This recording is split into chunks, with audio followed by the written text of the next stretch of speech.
Why do students put off work until the last minute?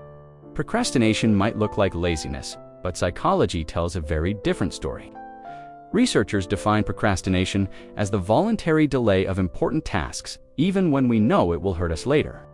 For students, that might mean ignoring an exam review or putting off an essay until the night before it's due. But the real question is why we do this, especially when we know better.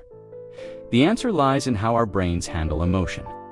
When we face a task that feels stressful, boring, or overwhelming, the brain doesn't just weigh logic and deadlines.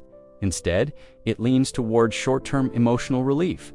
That's why scrolling, chatting, or gaming suddenly feels irresistible. It's not that the brain switches off, self-control, it's that networks involved in reward, emotion, and planning start pulling in opposite directions.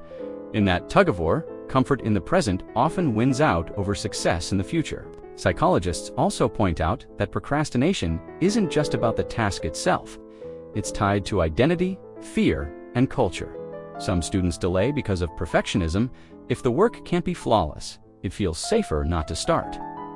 Others avoid tasks to escape the possibility of failure, protecting their self-esteem in the short term while creating long-term stress. In some cultural settings, where family pride or group reputation carries heavy weight, procrastination can even become a subtle way of resisting external pressure.